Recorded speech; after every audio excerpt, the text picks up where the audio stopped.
खबरों की तफसीलात में आपको बताएं कि चेयरमैन PTI के खिलाफ तौहीन इलेक्शन कमीशन की केस की समाअत 2 अगस्त तक मुलतवी कर दी गई है। चेयरमैन PTI इलेक्शन कमीशन में पेश हुए। इलेक्शन कमीशन ने अदम पेशी पर उनके खिलाफ नाकाबिल ज़मानत वारंट गिरफ्तारी जारी करते हुए उन्हें गिरफ्तार करके पेश करने का हुक्म दिया हुआ था। दौरान समाअत उनके वकील ने दलाइल दिए कि हम इलेक्शन कमीशन के सामने पेश हो गए हैं, हमारे पास मुकम्मल रिकॉर्ड नहीं है, हम जवाब जमा कराएंगे। इलेक्शन कमीशन के सामने मैं पहली दफ़ा पेश हो रहा हूं, जबकि ये कहा गया है चेयरमैन PTI की जानिब से। चेयरमैन PTI के खिलाफ आज तौहीन इलेक्शन कमीशन केस की समाअत हुई है, जो कि समाअत के बाद ये केस 2 अगस्त तक मुलतवी कर दिया गया है। चेयरमैन PTI इलेक्शन कमीशन में पेश हो गए। इलेक्शन कमीशन ने इससे कबल अदम पेशी पर उनके खिलाफ नाकाबिल ज़मानत वारंट गिरफ्तारी जारी करते हुए उन्हें गिरफ्तार करके पेश करने का हुक्म दिया था। मज़ीद तफसीलात लेंगे। नुमाइंदा PNN शबीहा नकवी हमारे साथ मौजूद हैं। शबीहा, बताइएगा इस अदालती कार्रवाई के हवाले से। जी बिल्कुल, आज जो है न सिर्फ चेयरमैन PTI बल्कि उसके साथ साथ फवाद चौधरी और असद उमर के खिलाफ विजय तौहीन इलेक्शन कमीशन केस की समाअत थी। हमने देखा कि यहाँ पर जो मामूल से ज़्यादा सिक्योरिटी के जो मामलात देखे गए हैं, रिपोर्टर्स को कार्ड चेक करके अंदर आने दिया गया और उसके बाद गैर मुतल्लिका अफराद का दाखिला यहाँ पे बंद था और असद उमर की तरफ से इल्तिवा की दरख्वास्त जमा करवाई गई थी, जो कि मंजूर की गई है। और फवाद चौधरी ने पिछले केस में भी जो है वो माफ़ी मांग ली थी और इस दफ़ा जो दूसरा केस है उन्होंने उस पर भी कहा कि मैं खुद जो है माजरत करता हूं, जिसपे इलेक्शन कमीशन ने फवाद चौधरी से कहा कि आप अपनी जो माजरत है उसको रिटन फॉर्म में दें और उनके केस की समाअत भी 2 अगस्त तक मुलतवी होगी। जबकि इमरान खान के वकील का यह कहना था, शोएब शाहीन जो है वो इमरान खान की जानिब से वकील की हैसियत से पेश हुए। उनका ये कहना था कि पहले जो है वो हाई कोर्ट में उनके 5 केसेस है वो वहाँ पर मसरूफ़ है, थोड़ी ही देर में जो है वो यहाँ पर आएंगे। और उसके बाद हमने देखा कि कुछ देर बाद जब चेयरमैन PTI यहाँ पर आए तो उनका यही कहना था कि हम ये ज़ाती हैसियत में पेश हो गए, लेकिन मेरे पास, शोएब शाहीन का ये कहना था कि मेरे पास जो है कोई भी जो मुकदमात है उनका रिकॉर्ड मौजूद नहीं है, हमें रिकॉर्ड जमा करवाने के लिए वक्त दिया जाए। मैं पहली दफ़ा जो है यहाँ पर पेश हुआ हूँ। तो उसके बाद इलेक्शन कमीशन का जो बेंच है उसका यही कहना था कि केस की समाअत हम 2 अगस्त तक मुलतवी करते हैं, लेकिन जो चेयरमैन PTI हैं उनको अगली समाअत पर भी ज़ाती हैसियत में यहाँ पर पेश होना पड़ेगा। ठीक है, ज़ाती हैसियत में चेयरमैन PTI को पेश होना पड़ेगा। बहुत शुक्रिया, आपने अपडेट किया। FIA ने साइफर तहकीकात के मामले पर चेयरमैन PTI को आज तलब कर रखा है। चेयरमैन PTI आज चूँकि इलेक्शन कमीशन में भी वो पेश हुए हैं, उसके बाद वो FIA में भी पेश होंगे और इस हवाले से अभी तक यही मालूमात हैं कि चेयरमैन PTI FIA हेडक्वार्टर्स में पेश नहीं हुए। नुमाइंदा PNN किरण खान हमारे साथ मौजूद हैं, इससे मुतालिक तफसीलात उनसे लेते हैं।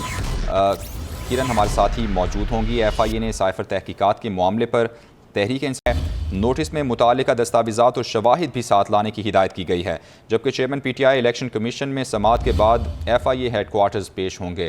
किरण खान नुमाइंदा PNN हमारे साथ मौजूद हैं, तफसीलात उनसे लेते हैं। किरण, बताइएगा क्या इतलात हैं, कब तक चेयरमैन PTI FIA हेडक्वार्टर्स पेश होंगे? साइफर तहकीकात का मामला आज चेयरमैन तहरीक इंसाफ इमरान खान को तीसरा नोटिस तहरीरी तौर पर जो है भिजवाया गया था कि आज अगर वो पेश नहीं होते तो उनके खिलाफ कार्रवाई की जाएगी। अभी इस वक्त चेयरमैन इमरान खान जो है वो इलेक्शन कमीशन में, क्योंकि वहाँ पर भी उनकी समाअत थी, वहाँ पर मौजूद थी। अब वहाँ से निकल के वो जहाँ पर पहुँचेंगे, लेकिन जहाँ पे FIA ने उनको 12 बजे का टाइम दिया हुआ था कि वो 12 बजे आज यहाँ पर पेश हूँ। ताहाल अभी तक जो इमरान खान है वो जहाँ पर पेश नहीं हो, लेकिन अब से कुछ देर बाद जहाँ पर वो पहुंच जाएंगे। FIA ने साथ में उनको ये भी कहा था कि तमाम तर जो शवाहिद हैं साइफर की वो भी साथ लेकर आएँ, दस्तावेज साथ लेकर आएँ। कल भी जो FIA हेडक्वार्टर में शाह महमूद कुरैशी और असद उमर पेश हुए। शाह महमूद कुरैशी 1 घंटा 25 मिनट तक उनसे तहकीकात का सिलसिला जारी रहा। इसी तरह से असद उमर से 2 घंटे और 25 मिनट तक तहकीकात होती रही। दोनों का मुख्तसर बयानिया यही था कि साइफर एक हकीकत है, इसके ऊपर कोई दोहराए नहीं। आज चेयरमैन PTI इमरान खान अगर जहाँ पर पेश नहीं होते तो उनके खिलाफ जो है जो FIA है वो सिंगल हैंडेड तौर पर कार्रवाई करने का भी इख्तियार रखता है। लेकिन देखते हैं कि अभी तहरीक इंसाफ चेयरमैन जो है वो कब तक यहाँ पर पहुँचते हैं। जैसे वो यहाँ पर पहुँच जाएंगे उनसे तहकीकात का सिलसिला जो है वो शुरू हो जाएगा। 8 रुकनी कमेटी जो है वो यहाँ पर उनकी तहकीकात उनसे करेगी। जी ठीक है, बहुत शुक्रिया किरण, आपने तफसीलात से आगाह किया। चेयरमैन पीटीआई की जानिब से तोशाखाना फौजदारी केस सुनने वाले जज पर एतराज़ आयद कर दिया गया है। इलेक्शन कमीशन के गवाह की शिकायत और बयान हल्फी पर दस्तखत मुख्तलिफ होने के खिलाफ दरख्वास्त भी दायर की गई है, जबकि इस्लामाबाद हाई कोर्ट में चेयरमैन पीटीआई की तीनों दरख्वास्तों के काबिल समाअत होने पर फैसला महफूज कर लिया गया है। चीफ जस्टिस आमिर फारूक ने इस मौके पर रिमार्क्स दिए कि मैंने पोस्ट नहीं देखी, अगर वो ठीक हैं या गलत, दोनों सूरतों में अपने असरात हैं। FIA में तलबी की खिलाफ भी दरख्वास्त पर समाअत हुई है। फवाद चौधरी ने तौहीन इलेक्शन कमीशन केस में मुआफ़ी मांग ली है। इलेक्शन कमीशन ने तहरीरी हल्फनामा तलब कर लिया है। असद उमर की इल्तिवा की दरख्वास्त दायर, फवाद चौधरी और असद उमर के खिलाफ केस की समाअत 2 अगस्त तक मुलतवी की गई है। फवाद चौधरी ने तौहीन इलेक्शन कमीशन केस में मुआफ़ी मांग ली है। इलेक्शन कमीशन ने तहरीरी हल्फनामा तलब कर लिया है, जबकि असद उमर ने इल्तिवा की दरख्वास्त दायर की है और फवाद चौधरी और असद उमर के खिलाफ केस की समाअत 2 अगस्त तक मुलतवी कर दी गई है।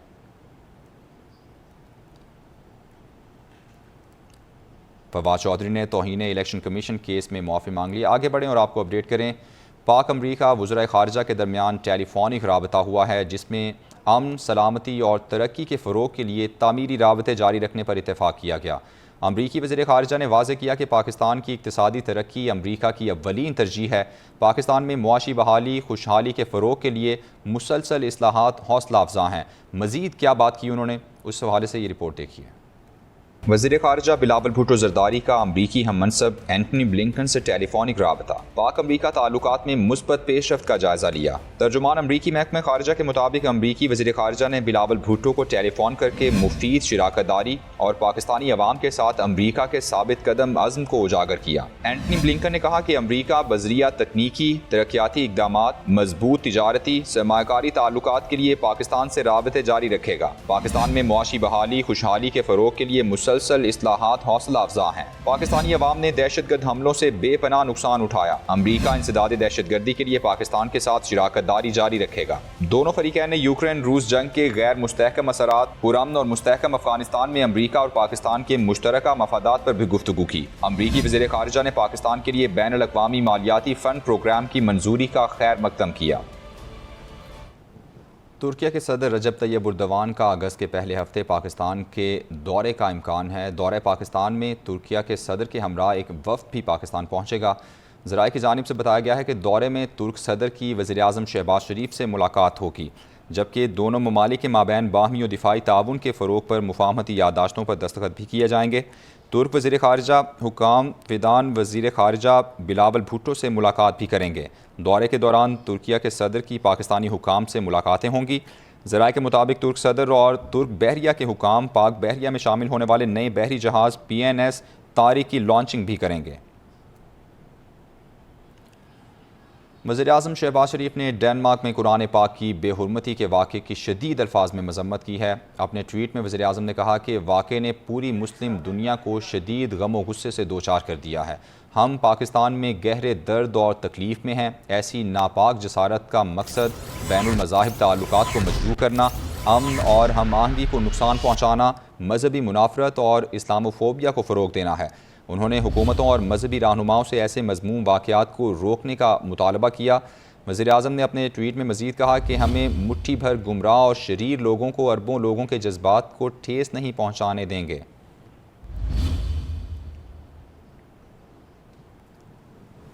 कराची का रुख करेंगे, जहां मुख्तलिफ इलाकों में वक्फे से बारिश का सिलसिला जारी है। औरंगी टाउन नाजिमाबाद में बारिश जारी है।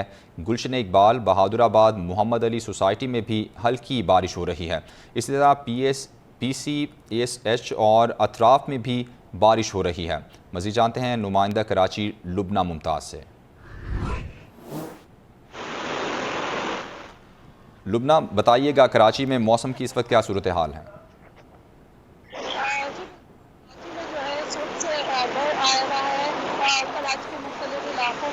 वो सुबह से हल्की कहीं से दरमियानी दर्जे की जो बारिश का सिलसिला है वो जारी है। नाज़िम टाउन अब एयरपोर्ट और गुलशन इकबाल पर भी बारिश का सिलसिला शुरू हो चुका है।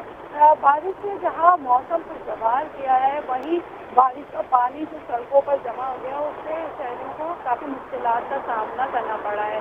महकमे मौसमियात के मुताबिक आज जो है सुबह आज सुबह से जो ये बारिश का सिलसिला शुरू होगा वक्त से तक ये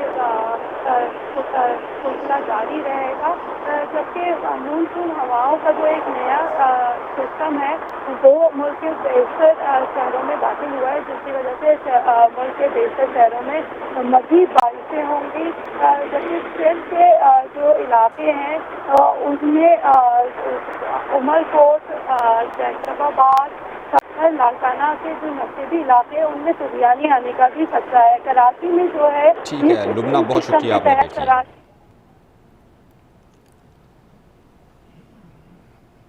अफसोसनाक बात है कि मुख्तसर सी बारिश के बाद नालों से पानी निकलकर सड़कों पर जमा हो जाता है। पीपल्स पार्टी के मुर्तज़ा वहाब एडमिनिस्ट्रेटर भी रहे, लेकिन उसके बावजूद शादमान नाले की सफाई नहीं हो सकी। अमीर जमात इस्लामी कराची हाफिज़ नेमुर रहमान की जानिब से प्रेस कॉन्फ्रेंस में ये तनकीद की गई है। उन्होंने कहा कि गुज़श्ता साल शादमान नाले में मोटरसाइकिल सवार फैमिली डूब गई थी। सिंध हुकूमत की बराह रास्त जिम्मेदारी है और अब कब्ज़ा मेयर भी इसी पार्टी का है। उन्होंने मज़ीद क्या कहा, आप भी सुनिए। एक नाला जिसका एक है वो नाला ये लोग नहीं बना सके, नालायक लोग, और बातें इनकी सुनो तो ये सब कुछ फतह कर रहे होते हैं। और अगर ज्यादा बारिश ही हो गई तो उसके नतीजे में जो सूरत हाल पूरे शहर में होगी वो हमारे तसव्वुर से भी बाहर है। इसलिए बराह रास्त जिम्मेदारी पीपल्स पार्टी की, सिंध हुकूमत की, वो इसके जिम्मेदार हैं। अभी कुछ दिन पहले तो जो कब्जा मेयर साहब हैं, इन्होंने फरमाया था कि हमने नाले साफ कर दिए हैं। मैं पूछना चाहता हूं कि फिर ये उबल उबल कर बाहर कैसे आ रहे हैं, और उनके साथ जो पूरा कचरा पड़ा हुआ है वो कचरा कैसे, गंदगी के ढेर कैसे बाहर आ रहे हैं। गुज़श्ता रोज़ बारिश के बाद सूबा बलूचिस्तान की बोलान नदी में तुगयानी के बायस पिंजरा पुल ताहाल बंद है, जबकि शहरियों को कोयटा की जानिब सफ़र से गुरेज करने की हिदायत जारी की गई है। तीसरे रोज़ भी बोलान समेत पहाड़ी इलाकों में बारिश का सिलसिला वक्फे से जारी है। सैलाबी रेलों की बायस ट्रैफिक मुअत्तल होने से सैकड़ों मुसाफिर महसूर होकर रह गए हैं, जबकि ज़मीनी राबता मुनक़ता होने से इलाके में पानी और अशियाए खुरोनोश की किल्लत पैदा हो गई है। शहरियों ने रास्ता ना होने के बायस बलूचिस्तान हुकूमत से शटल ट्रेन सर्विस शुरू करने का मुतालबा किया है। बोलान लेविस के मुताबिक पिंजरा पुल के मकाम पर नया सैलाबी रेला गुजर रहा है। आपको अपडेट कर रहे हैं बोलान से, जहां गुज़श्ता रोज़ बारिश के बाद सूबा बलूचिस्तान की बोलान नदी में तुगयानी के बायस पिंजरा पुल ताहाल बंद है। शहरियों को कोयटा की जानिब सफ़र से गुरेज करने की हिदायत की गई है। पंजाब के दरियाओं में तुगयानी आ गई है। PDMA ने दरिया के किनारों पर दफ़ा 144 नाफिज कर दी है। मुख्तलिफ अजला में फ्लड अलर्ट भी जारी कर दिया गया। दरियाए रावी से मुल्हिका ज़िले इंतज़ामिया को भी अलर्ट कर दिया गया है। दरियाओं, नदी नालों में नहाने और सैर व तफरी पर मुकम्मल पाबंदी लगा दी गई है। तफसीलात इस रिपोर्ट में जानिए।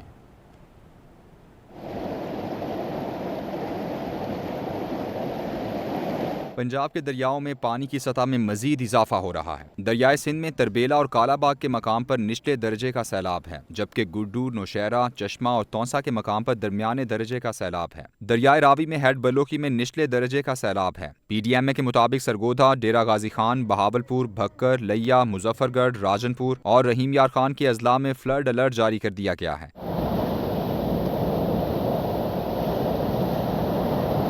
तर्जुमान PDMA ने बताया कि तरबेला में पानी की आमद 3,19,000 और अखराज 2,62,600 क्यूसिक है। कालाबाग के मकाम पर पानी की आमद 3,67,888 और अखराज 3,60,088 क्यूसिक है। चश्मा बैराज पर पानी की आमद 4,04,571 और अखराज 4,05,71 क्यूसिक रिकॉर्ड की गई। तौसा के मकाम पर पानी की आमद 3,95,152 क्यूसिक और अखराज भी 3,95,152 क्यूसिक है। इसी तरह हेड बलोकी में पानी की आमद 66,325 और अखराज 41,425 क्यूसिक रिकॉर्ड किया गया।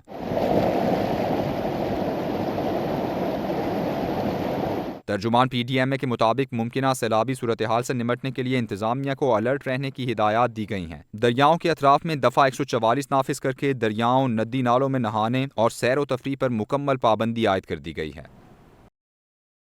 दरियाए सतलुज में पाकपतन के मकाम पर पानी की सतह 62,000 क्यूसिक से तजावुज़ कर गई है। पानी की सतह बुलंद होने से मलिका तारो हिफाजती बंद दोबारा टूट गया है। बंद टूटने से हज़ारों एकड़ फसलें तबाह हो गईं। पानी करीबी आबादियों में दाखिल हो गया है। सैलाब में फंसे देहातियों को निकालने के लिए इमदादी टीमें रवाना कर दी गई हैं। दरियाए सतलुज में पाकपतन के मकाम पर पानी की सतह 62,000 क्यूसिक से तजावुज़ कर गई है।